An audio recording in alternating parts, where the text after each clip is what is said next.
ചോരയാൽ പാരിന്റെ പാപങ്ങൾ കഴുകിക്കളഞ്ഞവനേ, കരളിലെ ചോരയാൽ പാരിന്റെ പാപങ്ങൾ കഴുകിക്കളഞ്ഞവനേ,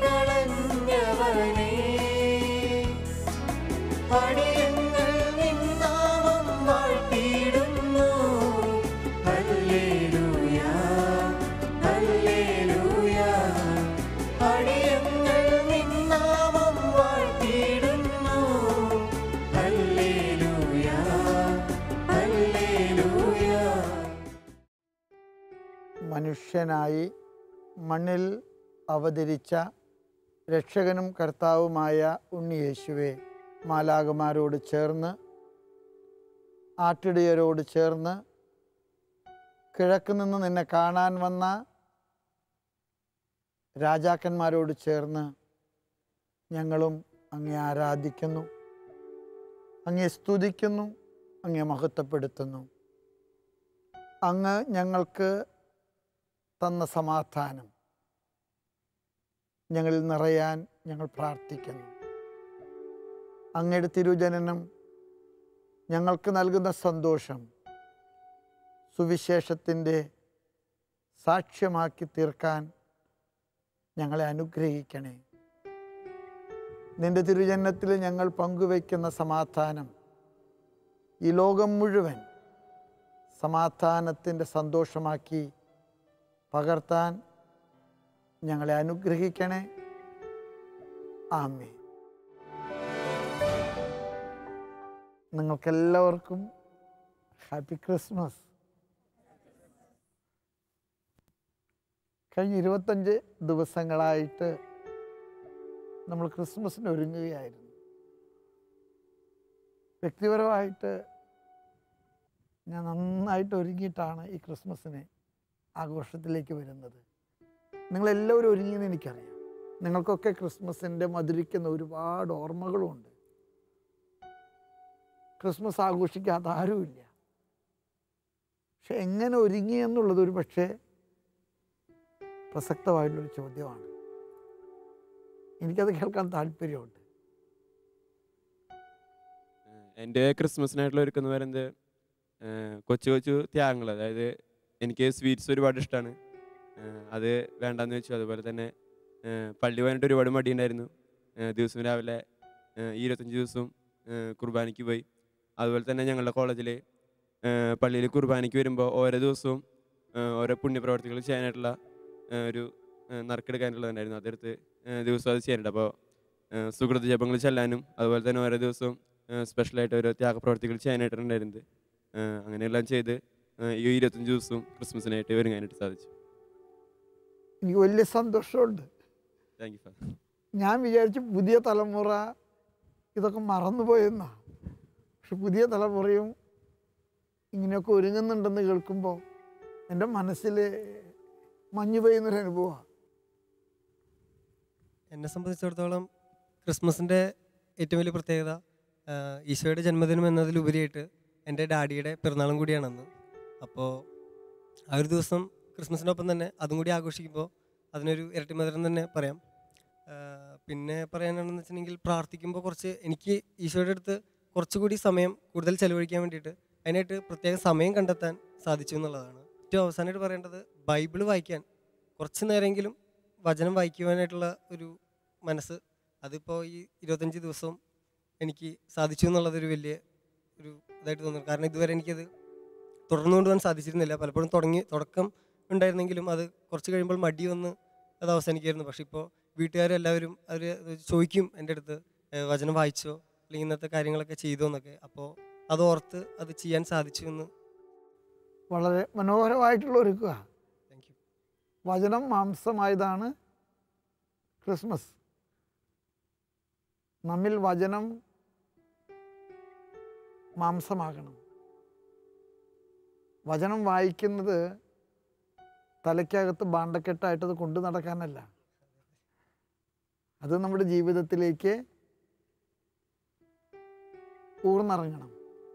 പക്ഷേ ക്രിസ്മസ് എനിക്ക് തോന്നുന്നത് മനോഹരമാകുന്നത് വചനം ധ്യാനിക്കാനും വചനം ജീവിക്കാനുള്ള നമ്മുടെ ഇഷ്ടമാണ്. പിതാവേ, ഞങ്ങളുടെ ക്രിസ്മസ് ആഘോഷത്തെക്കുറിച്ചും ഒരുക്കത്തെക്കുറിച്ചൊക്കെ ഇപ്പോൾ സംസാരിക്കുകയുണ്ടായി. ഞങ്ങൾക്ക് പിതാവിൻ്റെ കുട്ടിക്കാലത്തെയും അതുപോലെ ഇത്രയും വർഷത്തിനിടയ്ക്കുള്ള ക്രിസ്മസ് അനുഭവങ്ങളും ഒന്ന് അറിഞ്ഞാൽ കൊള്ളാവുന്നുണ്ട്. എൻ്റെ കൊച്ചുകാലത്ത് വേദപാഠ ക്ലാസ്സിലെ സിസ്റ്റർമാർ ഞങ്ങളോട് പറയും, ഉണ്ണി പറഞ്ഞപ്പോൾ ഉണ്ണിക്ക് തലയ്ക്ക് വയ്ക്കാൻ തലോണിയില്ലായിരുന്നു, വൈക്കോലായിരുന്നു. ഇത്തവണ നമുക്ക് ഉണ്ണിക്ക് ഒരു തലയണ സമ്മാനിക്കണം.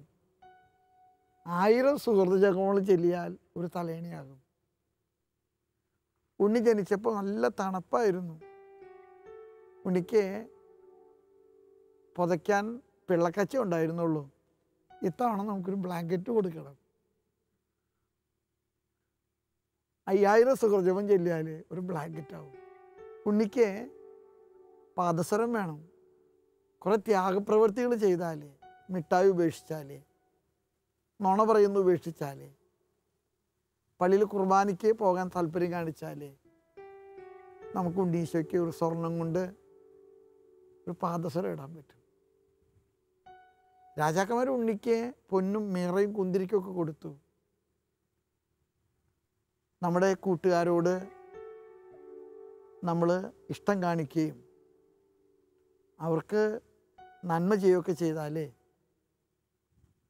ഉണ്ണിയേശുവിനെ നമുക്ക് പൊന്നും മീറയും സമ്മാനിക്കാം. കുട്ടിക്കാലത്ത് അങ്ങനെയാണ് ഞങ്ങൾ ക്രിസ്മസിന് ഒരുങ്ങിയിരുന്നത്. പക്ഷേ സെമിനറിയിലൊക്കെ ചേർന്ന് കഴിഞ്ഞപ്പോൾ എനിക്ക് തോന്നിയിരിക്കുന്നത് എൻ്റെ ഒരുക്കത്തിന് കുറേ കൂടെ ഒരു കാഴ്ചപ്പാട് മാറി. ഞാൻ വലിയ ചെറുക്കനായി ഫിലോസഫി പഠിക്കാൻ തുടങ്ങി, തിയോളജി പഠിക്കാൻ തുടങ്ങി. അപ്പോഴൊക്കെ എനിക്ക് ക്രിസ്മസിന് ഒരുങ്ങുക എന്ന് പറയുമ്പോൾ പൗലോസ്ലീഹായുടെ വാക്കുകളാണ് എന്നെ സ്വാധീനിച്ചിട്ടുള്ളത്. ഫിലിപ്പിയക്കാർക്ക് എഴുതിയ ലേഖനത്തിൽ പൗലോസ് അപ്പോസ്തലൻ പറയുന്നുണ്ട്, നിങ്ങൾക്ക് ക്രിസ്തുവിൻ്റെ മനോഭാവം ഉണ്ടാകട്ടെ. You shall have the attitude of Christ. Christmas ആഘോഷിക്കുമ്പോൾ എൻ്റെ മനസ്സിൽ അപ്പോസ്തലൻ്റെ ഒരു പ്രാർത്ഥനയാണ്, നിന്നിൽ ക്രിസ്തു രൂപപ്പെടുവാൻ. ഞാൻ ഈ ക്രിസ്മസിനെ ആഗ്രഹിക്കുന്നത് അങ്ങനെയാണ്, ക്രിസ്തു എന്നിലൂടെ മറ്റുള്ളവർക്ക് പ്രകടമാകാൻ. അപ്പോൾ അങ്ങനെയാണ് ഞാനിപ്പോൾ ക്രിസ്മസിന് ഒരുങ്ങുന്നത്. എന്നിലുള്ള നന്മയല്ലാത്തെല്ലാം എടുത്തു മാറ്റണേ എന്ന് ഞാൻ പ്രാർത്ഥിക്കാറുണ്ട്. പിതാവിന് എല്ലാ ക്രിസ്മസും എന്നും പ്രിയപ്പെട്ടതായിരിക്കും ഇതുവരെ കഴിഞ്ഞത്. എന്നാൽ എന്നും ഓർക്കാൻ ആഗ്രഹിക്കുന്ന ഒരു ക്രിസ്മസ് ദിനം അതേതായിരുന്നു? ഞങ്ങൾക്ക് വേണ്ടി ഒന്ന് ഷെയർ ചെയ്യാം. ഞാൻ എല്ലാ ക്രിസ്മസും ഒരുപാട് സന്തോഷത്തോടുകൂടെ ആഘോഷിക്കുന്ന ആളാണ്. ഒരു വിധത്തിൽ പറഞ്ഞാൽ ദൈവശാസ്ത്രപരമായിട്ട് പെസഹ രഹസ്യങ്ങളാണ് രക്ഷയുടെ ഏറ്റവും മൗലികമായത്. പെസഹ വ്യാഴവും ദുഃഖവെള്ളിയും ദുഃഖശനിയും ഉയർപ്പൊക്കെ. പക്ഷെ നിങ്ങൾ ശ്രദ്ധിച്ച് കാണാം, മനുഷ്യർ ഏറ്റവും കൂടുതൽ ഇഷ്ടത്തോടുകൂടെ ആഘോഷിക്കുന്നത് ദുഃഖവെള്ളിയാഴ്ചയല്ല, ഈസ്റ്ററും അല്ല. ഏറ്റവും ഇഷ്ടത്തോടുകൂടെ ആഘോഷിക്കുന്നത് ക്രിസ്മസാണ്. ക്രിസ്മസ് ആഘോഷിക്കുമ്പോൾ നമ്മുടെ മനസ്സിലെ ഉദയം ചെയ്യുന്ന ഒരു വലിയ വികാരമുണ്ട്. എന്താണെന്നറിയാമോ?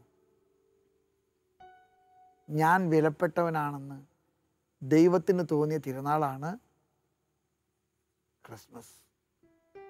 ഞാൻ എത്ര വിലപ്പെട്ടവനാണ്. ഒരുപക്ഷെ എന്നെ മാനിക്കാൻ വിണ്ണിൽ നിന്ന് മനുഷ്യനായി മണ്ണിൽ വന്ന തിരുവവതാരത്തിൻ്റെ തിരുനാളാണ് ക്രിസ്മസ്.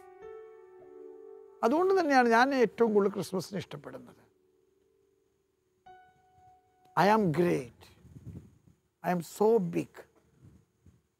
അതുകൊണ്ട് ക്രിസ്മസ് ദൈവത്തിൻ്റെ മഹത്വം കാണിച്ച തിരുനാളല്ല, എൻ്റെ മഹത്വം കാണിക്കാൻ ദൈവം എൻ്റെ കൂടെ ഇറങ്ങി വന്ന തിരുനാളാണ്. അതാണ് എനിക്ക് ക്രിസ്മസിനെ ഏറ്റവും ഇഷ്ടപ്പെടാനായിട്ട് കാരണം. ക്രിസ്മസിൻ്റെ ഫോക്കസ് ദൈവമല്ല, ക്രിസ്മസിൻ്റെ ഫോക്കസ് ഞാനാണ്. പിതാവേ, 2 വർഷമായിട്ട് തൃശ്ശൂർക്കാരുടെ ക്രിസ്മസ് ഗിഫ്റ്റാണ് ബോൺ നത്താലെ. ഈ ബോൺ നത്താലെ നടത്താനായിട്ടുള്ള മോട്ടിവേഷൻ എന്താണെന്നൊന്ന് പറയാമോ? ബോൺ നത്താലെ എന്ന പദം ഇറ്റാലിയനാണ്. ഹാപ്പി ക്രിസ്മസ് എന്നാണ് ഈ വാക്കിൻ്റെ അർത്ഥം. വാക്കുകൊണ്ട് പറയേണ്ട ഒരു അതര വ്യായാമമല്ല ക്രിസ്മസ്. ബോൺ നത്താലയുടെ പിറകിലുള്ള ചേതോവികാരം അതാണ്. ഒരു ക്രിസ്മസിൻ്റെ സംസ്കാരം. തൃശ്ശൂർക്കാർ ഒരുപാട് ആഘോഷങ്ങൾ കണ്ടിട്ടുള്ളതാണ്. അത് പോലീസും പട്ടാളവും വെടിയും പടക്കമുള്ളതാണ്. എന്നാൽ മറ്റുള്ളവന് സന്തോഷം കൊടുക്കാൻ സാന്താക്ലോസ് ആകുക, മറ്റുള്ളവനെ ആനന്ദം പകരാൻ മാലാഖയാകുക, മറ്റുള്ളവരുടെ വഴികളിൽ വെളിച്ചം പകരാൻ നക്ഷത്രമാകുക, ഈ ബോൺ നത്താലെയുടെ പിറകിലുള്ള ഒരു ചേതോവികാരം അതാണ്.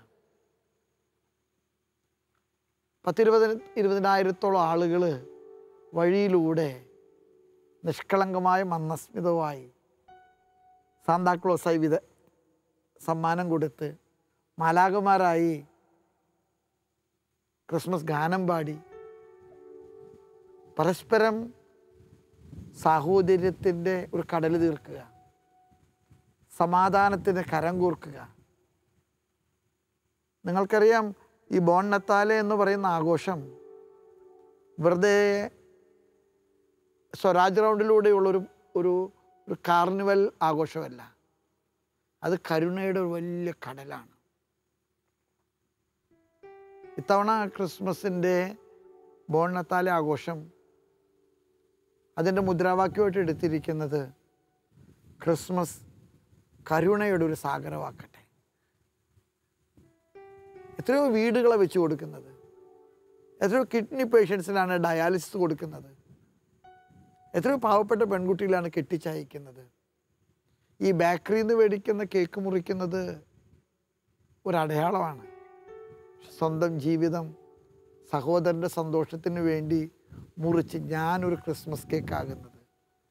ഏറ്റവും വലിയ ക്രിസ്മസ് കേക്ക് പരിശുദ്ധ കുർബാനയാണ്. നിങ്ങൾക്ക് വേണ്ടി മുറിയപ്പെടുന്ന എൻ്റെ ശരീരം. അതുകൊണ്ട് ബോൺ നത്താലെയുടെ ചേതോവികാരം, ക്രിസ്മസിൻ്റെ സംസ്കാരം തൃശ്ശൂർ പട്ടണത്തിനെ ഒരു തറവാട്ട് സ്വത്താക്കി മാറ്റുക എന്നുള്ളതാണ്. പിതാവിന് ഇതുവരെ കിട്ടിയ ക്രിസ്മസ് സമ്മാനങ്ങളിൽ ഏറ്റവും ഇഷ്ടപ്പെട്ട ക്രിസ്മസ് സമ്മാനം എന്താണ്? എനിക്ക് ആരംഭകാലത്ത് ഒരു ക്രിസ്മസ് സമ്മാനം കിട്ടാറില്ല. വൈദികനായ ശേഷം എനിക്കൊരുപാട് ക്രിസ്മസ് കാർഡ് കിട്ടാറുണ്ട്. മെത്രാനായ ശേഷം കേക്കുകളുടെ ഒരു പ്രളയമാണ്. ആർക്കാ കൊടുക്കേണ്ടത് എനിക്ക് തന്നെ അറിയാൻ പാടില്ല. അത്രയ്ക്കധികം കേക്കും സാരിയൊക്കെ എനിക്ക് കിട്ടാറുണ്ട്. പക്ഷെ ഞാൻ ഒരിക്കലും മറക്കാത്ത ഒരു ക്രിസ്മസ് സമ്മാനമുണ്ട്. കുറച്ച് വർഷങ്ങൾക്ക് മുൻപ് ഞാൻ തൃശ്ശൂർ മെൻ്റൽ ഹോസ്പിറ്റലിലെ ക്രിസ്മസ് ആഘോഷത്തിന് ചെന്നപ്പോൾ ഞാനിങ്ങനെ ക്രിസ്മസ് കേക്ക് കൊടുത്ത് വിതരണം ചെയ്തിട്ട് നടക്കുകയാണ്. പിന്നാലെ ബാൻഡ് സെറ്റും കരോൾ സംഘമൊക്കെ ഉണ്ട്. കുറച്ച് കഴിഞ്ഞപ്പോൾ അവരെയൊക്കെ ഇവിടെ തടഞ്ഞു നിർത്തി. എന്നിട്ട് പറഞ്ഞു, ഈ വാർഡിൽ കുറേ ആളുകളുണ്ട്.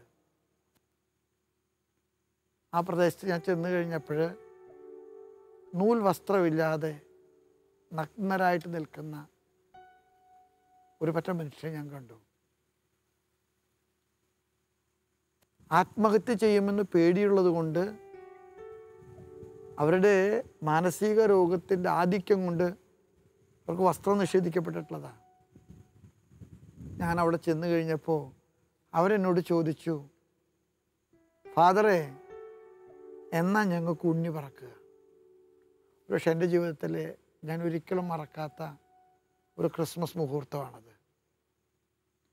എത്ര ക്രിസ്മസ് ആഘോഷിക്കുമ്പോഴും ഉണ്ണി പറക്കാത്ത ഒരുപാട് സ്ഥലങ്ങൾ നമുക്ക് ചുറ്റുമുണ്ട്.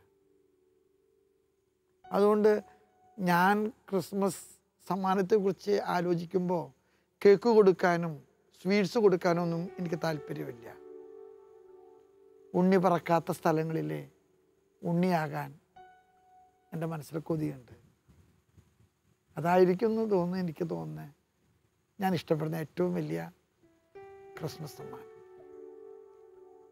പിതാവ് ഇപ്പോൾ തൃശ്ശൂർ അതിരൂപതയുടെ സഹായമെത്രാനായിട്ട് സേവനമനുഷ്ഠിക്കുകയാണല്ലോ. അപ്പോൾ ഈ സ്ഥാനമാനങ്ങൾക്കൊക്കെ മുമ്പ് പിതാവ് കുറേ ഇടവകകളിൽ വികാരിയായിട്ടും അതിനു മുമ്പ് വൈദിക വിദ്യാർത്ഥിയായിട്ടും സേവനമനുഷ്ഠിച്ചിട്ടുണ്ട്.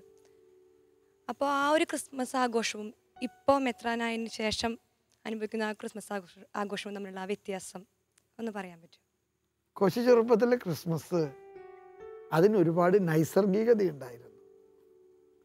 ഞങ്ങൾ 10 മക്കളുള്ളൊരു വീടാണ്. ഒരു നക്ഷത്രം ഉണ്ടാകുള്ളൂ. അത് ഓട വെട്ടി ഞങ്ങൾ 10 പേര് കൂടെ ഉണ്ടാക്കുന്നതാണ്. അത് കമ്പിയിട്ട് കെട്ടുന്നവർ, അത് വെട്ടി പാകമാക്കുന്നവർ, അത് കടലാസ് ഒട്ടിക്കാൻ പശ ഉണ്ടാക്കുന്നവർ, സബ് കമ്മിറ്റികൾ. ക്രിസ്മസ് കൂട് എത്ര നൈസർഗികമായിരുന്നു. ഇന്ന് എനിക്ക് തോന്നുന്നത് എല്ലാം യാന്ത്രികമാണ്. ഏതെങ്കിലും വീട്ടിൽ നക്ഷത്ര വിളക്കുണ്ടോ? ചൈനയിൽ നിന്ന് കൊണ്ടുവരിക. ഏതെങ്കിലും വീട്ടിൽ ക്രിബുണ്ടോ? അത് കടയിൽ നിന്ന് വാങ്ങിക്കുക. ഒരുപാട് നൈസർഗികതയുള്ള ഒരു ക്രിസ്മസ് ആഘോഷം ഉണ്ടായിരുന്നു. ഇപ്പം ഞാൻ മെത്രാനായപ്പോൾ എനിക്ക് ശ്വാസം പൊട്ടണ പോലെയാണ്. ഞാൻ ചിലപ്പോൾ പ്രാർത്ഥിക്കാറുണ്ട്, ഇനി ആരും കേക്ക് കൊണ്ടുവരല്ലേ എന്ന്. ഞാൻ ചിലപ്പോൾ പ്രാർത്ഥിക്കാറുണ്ട്, ദൈവമേ ഇനി ആരും എനിക്ക് ക്രിസ്മസ് കാർഡ് അയക്കല്ലേ എന്ന്. ഇതൊന്നും വേണ്ടെന്നുള്ള അർത്ഥത്തിലല്ല. ആത്മാവില്ലാത്ത ആഘോഷങ്ങളുടെ ഒരു പ്രളയത്തിലാണ് പലപ്പോഴും ഇപ്പോഴത്തെ ക്രിസ്മസ്. അതുകൊണ്ട് ഞാൻ ചിലപ്പോഴൊക്കെ പ്രാർത്ഥിക്കാറുണ്ട്, എനിക്ക് പിറകോട്ട് വീണ്ടും ഒന്ന് പോയാൽ കൊള്ളാമെന്നുണ്ട്. ആ കുട്ടിക്കാലത്തെ നൈസർഗികതയുള്ള, സൗഹൃദമുള്ള, ആത്മാവുള്ള ക്രിസ്മസ് ആഘോഷം തിരിച്ച് വരയണേ എന്ന് ഞാൻ പ്രാർത്ഥിക്കാറുണ്ട്. പിതാവിന് ഇഷ്ടപ്പെട്ട ഒരു കരോൾ ഗാനം ഞങ്ങൾക്ക് വേണ്ടി ആലപിക്കാമോ? ഞങ്ങളുടെ കാലത്ത് പാടിയിരുന്ന കരോൾ ഗാനങ്ങളൊക്കെ ഇപ്പം പോയി കഴിഞ്ഞു. എന്നാലും ഞാൻ എന്നും കേൾക്കാൻ ഇഷ്ടപ്പെടുന്ന ക്രിസ്മസിൻ്റെ അർത്ഥം ഏറ്റവും കൂടുതൽ പ്രകടിപ്പിക്കുന്ന, അല്ലെങ്കിൽ ക്രിസ്മസ് എന്താണെന്ന് നമ്മെ ഓർമ്മപ്പെടുത്തുന്ന ഒരു കരോൾ ഗാനമുണ്ട്. ഞാൻ ഗാനം പറയാം. ഞാൻ ഒറ്റയ്ക്ക് പാടിയാൽ എനിക്ക് പേടിയാ കുളമാകുമെന്ന്. നമുക്കൊന്നിച്ച് പാടണം. ഇത്ര ചെറുതാകാൻ എത്ര വളരണം, ഇത്ര സ്നേഹിക്കാൻ എന്ത് വേണം. നമുക്ക് ക്രിസ്മസിൻ്റെ അന്തസത്ത 101 ആവർത്തി ഫലിപ്പിച്ച ക്ഷീരബലം പോലെയുള്ള ഒരു പാട്ടാണത്. ആ പാട്ടിൻ്റെ അകത്ത് എല്ലാം ഉണ്ടെന്നാണ് എനിക്ക് തോന്നുന്നത്. ഒരുപക്ഷെ നമുക്ക് ഒന്നിച്ച് പാടാൻ പറ്റുമായാൽ എനിക്ക് വലിയ സന്തോഷമായിരിക്കും. വർഗീസ് ഒന്ന് കീബോർഡ് വായിക്കുകയാണെങ്കിൽ എനിക്കും താളം തെറ്റില്ല, ഇവർക്കും താളം തെറ്റില്ല. ഇന്ന് താളം തെറ്റിയ ക്രിസ്മസാണ് കൂടുതൽ. നമുക്ക് താളമുള്ള ഒരു ക്രിസ്മസ് ഗാനം പാടാമെന്നാണ് എനിക്ക് തോന്നുന്നത്.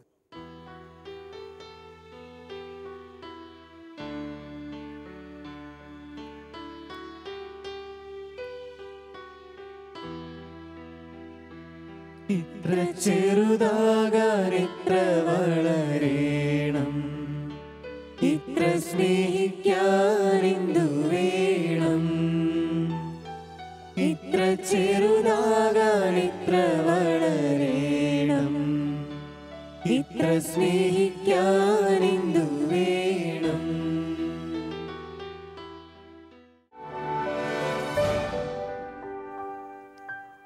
പിതാവേ, ഇന്നത്തെ കാലത്താണ് ഉണ്ണീശോ പിറക്കുന്നതെങ്കിൽ അന്നത്തെ 3 രാജാക്കന്മാരിൽ ഒരാൾ പിതാവാണെങ്കിൽ ഈശോയ്ക്ക് ഏറ്റവും ഇഷ്ടപ്പെട്ട് പിതാവ് കൊടുക്കാൻ ആഗ്രഹിക്കുന്ന ഗിഫ്റ്റ് എന്തായിരിക്കും? എനിക്ക് തോന്നുന്നു എനിക്ക് ഏറ്റവും ഇഷ്ടപ്പെട്ട ചോദ്യമാണുള്ളത്. കാരണം ഗിഫ്റ്റ് കൊടുക്കുന്നതാണ് ക്രിസ്മസിൻ്റെ ഏറ്റവും വലിയ ഇന്നത്തെ അടയാളം.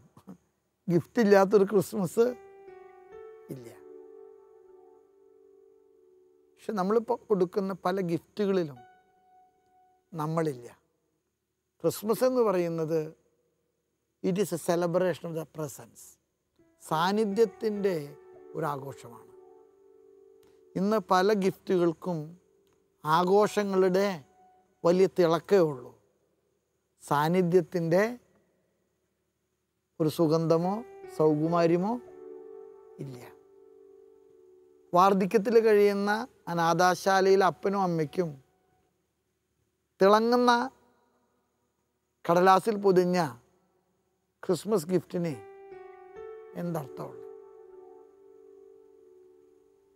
മക്കൾ കൂടിയിരിക്കുന്ന ഒരു ക്രിസ്മസാണ് അവർക്ക് ഏറ്റവും വലിയ ക്രിസ്മസ് സമ്മാനം. എനിക്ക് ക്രിസ്മസ് സമ്മാനത്തെക്കുറിച്ചുള്ള ചിന്ത മാറിക്കൊണ്ടിരിക്കുകയാണ്. ഞാനും നിങ്ങളും സഹോദരങ്ങൾക്ക് കാവലാകുന്ന ഒരു ക്രിസ്മസ് സമ്മാനം അതെന്താണെന്ന് കണ്ടുപിടിക്കാനാണ് ഞാനിന്ന് പരിശ്രമിക്കുന്നത്. പിതാവിന് ക്രിസ്മസ് ദിനത്തിൽ ഏറ്റവും വിശേഷപ്പെട്ടത് എന്താണ്? ക്രിസ്മസ് ദിനത്തിൽ ഞാൻ ചെറുപ്പകാലത്ത് അല്ലെങ്കിൽ അച്ഛനായി കഴിഞ്ഞ ആരംഭ കാലഘട്ടങ്ങളിൽ പാതിരാ കുർബാന കഴിഞ്ഞ് കഴിഞ്ഞാൽ വീട്ടിലോടും, അമ്മയുടെ കൂടെ ആയിരിക്കുക, വീട്ടുകാരുടെ അടുത്ത് ക്രിസ്മസ് ആഘോഷിക്കുക. എനിക്ക് ഭയങ്കര ഇഷ്ടമായിരുന്നു. ഇന്ന് എൻ്റെ അമ്മ മരിച്ചു. എൻ്റെ സഹോദരങ്ങളൊക്കെ എന്നേക്കാൾ പ്രായമായി, അവർക്ക് അവരുടെ മക്കളും പേരക്കുട്ടികളൊക്കെ ആയി. ഞാനിപ്പോഴും വീട്ടിൽ പോകുന്നുണ്ട്.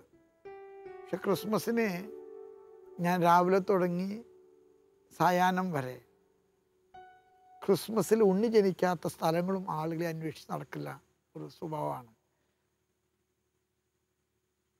ഞാൻ ചിലപ്പോൾ ഭ്രാന്താശുപത്രികളിൽ പോകാറുണ്ട്, മെഡിക്കൽ കോളേജിൽ ഭക്ഷണം കൊടുക്കുന്നിടത്ത് പോകാറുണ്ട്. ചിലപ്പോൾ മന്ദബുദ്ധികളായിട്ട് ക്രിസ്മസിന് കുടുംബത്തിൻ്റെ ആഭിജാത്യം പരിഗണിച്ചിട്ട് വീട്ടിൽ കൊണ്ടുപോകാൻ അഭിമാനം സമ്മതിക്കാത്തതിൻ്റെ പേരിൽ അവർ താമസിക്കുന്ന അനാഥ ആലയങ്ങളിൽ കഴിയുന്നവരുണ്ട്. അങ്ങനെയുള്ള ഉണ്ണി പറക്കാത്ത സ്ഥലങ്ങൾ കണ്ടെത്തി അവിടെ ഉണ്ണിയായിട്ട് പറക്കാൻ എനിക്ക് പറന്ന് നടക്കണമെന്നുള്ളതാണ് ഇപ്പോഴത്തെ എൻ്റെ ഏറ്റവും വലിയ ഇഷ്ടം. പിതാവിൻ്റെ മുഖത്ത് എപ്പോഴും ഉള്ളൊരു പുഞ്ചിരിയില്ലേ, ഈ ക്രിസ്മസിന് അത് ഞങ്ങൾക്കും കിട്ടാൻ എന്താ ചെയ്യുക? ഞാൻ ഇത്രയ്ക്കേറെ സ്മൈലാണോ എന്ന് എനിക്ക് അറിഞ്ഞുകൂടാ. ഷാളിൽ പറയുന്ന എൻ്റെ മുഖത്ത് എപ്പോഴും സ്മൈലുണ്ടെന്നാണ്. എനിക്ക് തോന്നിയിട്ടുള്ളൊരു കാര്യം ഇതാണ്, പലപ്പോഴും മനുഷ്യൻ്റെ നിരാശ ആശകൾ കൊണ്ടുള്ളതാണ്. ആശയില്ലാത്തവന് ഒരു നിരാശയും ഇല്ല. 2, ഈ ലോകത്തിലെ ദേഷ്യപ്പെട്ടിട്ടും ആക്രമിച്ചിട്ടും ആർക്കും ഒന്നും നേടാൻ കഴിയില്ല. ക്രിസ്തു ഈ ലോകത്തിലെ ഏറ്റവും ദുർബലനായതാണ് ക്രിസ്മസ്. ക്രിസ്തു ടോട്ടലായിട്ട് പരാജയമായതാണ് ദുഃഖവെള്ളി. അത്രയ്ക്കേറെ സ്വാധീനം ചെലുത്തിയ വേറെ എന്താ ഉള്ള ഈ ലോകത്തിൽ? അതുകൊണ്ട് തന്നെ എൻ്റെ മനസ്സിൽ എന്നും തോന്നിയിട്ടുള്ള ഒരു കാര്യം, ആർക്കും ഒരു ഉപദ്രവവും ചെയ്യാതെ എല്ലാവർക്കും സാന്നിധ്യത്തിൻ്റെ ഒരു സൗരഭ്യമാകാൻ നമുക്കൊന്ന് പരിശ്രമിച്ചുകൂടെ? നമ്മുടെ ഹൃദയത്തിൽ ആ ഒരു സാന്നിധ്യത്തിൻ്റെ ഒരു സന്തോഷം അത് സൂക്ഷിക്കാൻ നമുക്ക് കഴിഞ്ഞാലേ മനുഷ്യൻ്റെ മുഖം മനസ്സിൻ്റെ കണ്ണാടിയാകും. പിതാവേ, ഞങ്ങളെപ്പോലുള്ള ഇന്നത്തെ പുതുതലമുറയ്ക്ക് അങ്ങേക്ക് നൽകാനുള്ള ഒരു സന്ദേശം? ഇന്നത്തെ പുതിയ തലമുറ എനിക്കൊന്നൊരു ഹൈടെക് തലമുറയാണ്. വൈഫൈവിൻ്റെ, കമ്പ്യൂട്ടറിൻ്റെ, വാട്സപ്പിൻ്റെ, ഫേസ്ബുക്കിൻ്റെ ഒക്കെ ഒരു തലമുറയാണ് ഇന്നത്തെ തലമുറ. ഒരു പക്ഷേ നേരിട്ട് മുഖം നോക്കി മനുഷ്യൻ സംസാരിച്ചിരുന്നൊരു കുടുംബ സദസ്സ് സമൂഹത്തിൽ ഇന്ന് അന്യമാകുകയാണ്. അതുകൊണ്ട് എനിക്കെപ്പോഴും തലമുറകളോട്, പുതിയ തലമുറയോട് പറയാനുള്ളത്, യാന്ത്രികതയുടെ ഒരു ലോകം വിട്ട് നൈസർഗികതയുടെ ഒരു ലോകത്തിലേക്കുള്ള ബന്ധങ്ങളെക്കുറിച്ച് നിങ്ങൾ ചിന്തിക്കണം. ഞാൻ ഈ അടുത്ത് കുന്നന്നാനം എന്ന് പറയുന്നൊരു സ്ഥലത്ത് പോയിരുന്നു. അവിടെ പള്ളിയിലെ സിസ്റ്റേഴ്സ് കുരിശിൻ്റെ താഴെ ആൾത്താരയിൽ വളരെ മനോഹരമായിട്ടുള്ളൊരു ബൊക്കെ വെച്ചു. ഞാനവിടെ 3 ദിവസം താമസിച്ചു. ഞായറാഴ്ച ചെന്നപ്പോൾ ആ ബൊക്കയ്ക്കകത്ത് ഒന്നാം തരം റോസാപ്പൂക്കളും താമരപ്പൂക്കളുമായിരുന്നു. രാത്രി ആയപ്പോൾ റോസാപ്പൂക്കൾ വാടിത്തുടങ്ങി. താമരപ്പൂവിന് 3 ദിവസം കഴിഞ്ഞിട്ടും ഒരു കുഴപ്പമില്ല. എന്നെ അത്ഭുതപ്പെടുത്തി. താമര വെള്ളത്തിൽ വളരുന്നൊരു ചെടിയാണ്, പക്ഷെ വെള്ളമില്ലാതെയും താമര വളരുന്നു. ഞാൻ ആ സിസ്റ്ററോട് ചോദിച്ചു, സിസ്റ്ററെ ഇതൊരു അത്ഭുതം പോലെയാണല്ലോ. സിസ്റ്റർ എന്നോട് പറഞ്ഞു, അതിലെ റോസാപ്പൂക്കൾ തോട്ടത്തിൽ നിന്ന് വെട്ടിയതാണ്, അതിലെ താമരപ്പൂക്കൾ ചൈനീസാണ്. ഒരുപക്ഷെ ക്രിസ്മസ് ബന്ധങ്ങളുടെ ഊഷ്മളതകളിലേക്കുള്ള ഒരു ക്ഷണമാണെന്ന് എനിക്ക് തോന്നുന്നു. ആ ക്ഷണം നിങ്ങൾ ഗൗരവമായിട്ട് ഏറ്റെടുക്കണം. നമ്മുടെ ഈ ക്രിസ്മസ് സൗഹൃദം പൂർണ്ണമാകണമെങ്കിൽ കേക്ക് മുറിക്കണ്ടേ? കേക്ക് മുറിച്ചില്ലെങ്കിൽ ക്രിസ്മസ് അപൂർണമാണ്. നമുക്കൊരു പ്രാർത്ഥനയോടുകൂടെ ക്രിസ്മസ് കേക്ക് മുറിച്ച് പരസ്പരം സന്തോഷവും സൗഹൃദവും ആശംസിക്കാമെന്നാണ് എനിക്ക് തോന്നുന്നത്. ഞങ്ങളെ കാണാൻ വിണ്ണിൽ നിന്ന് മണ്ണിലേക്ക് മനുഷ്യനായി അവതരിച്ച നല്ല ഈശോയെ, ഈ ക്രിസ്മസ് നിന്നെ കാണാൻ ഞങ്ങളെ പഠിപ്പിക്കണേ. പ്രത്യേകിച്ച് ഞങ്ങളുടെ പാവപ്പെട്ട സഹോദരങ്ങളിലെ, പാർശ്വവൽക്കരിക്കപ്പെട്ട സഹോദരങ്ങളിലെ, ഇനിയും ഉണ്ണി പറക്കാത്ത ഒരുപാട് മനുഷ്യർക്ക് ഞങ്ങളുടെ സാന്നിധ്യം ഉണ്ണി യേശുവിൻ്റെ സന്തോഷം നൽകുന്ന ഒരു ക്രിസ്മസ് ആയി മാറാൻ ഞങ്ങളെ അനുഗ്രഹിക്കണേ. പുതുവത്സരം ഞങ്ങൾക്ക് അനുഗ്രഹത്തിൻ്റെ, ക്രിസ്മസ് സംസ്കാരത്തിൻ്റെ ഒരു പ്രതിധ്വനിയായി മാറാൻ ഞങ്ങളെ ആശീർവദിക്കണേ. ആമേൻ. പിറക്കുന്നു മനുജനായി ബെത്ലഹേമിൽ, മഞ്ഞു പെയ്യുന്ന മലവനത്തിൽ. ഹല്ലേലൂയ ഹല്ലേലൂയ, മണ്ണിലും വിണ്ണിലും മന്ദഹാസം പെയ്യും മധുര മനോഹര ഗാനം. മണ്ണിലും വിണ്ണിലും മന്ദഹാസം പെയ്യും മധുര മനോഹര ഗാനം. ഹല്ലേലൂയ ഹല്ലേലൂയ ഹല്ലേലൂയ ഹല്ലേലൂയ, ദൈവം പിറക്കുന്നു മനുജനായി ബെത്ലഹേമിൽ, മഞ്ഞു പെയ്യുന്ന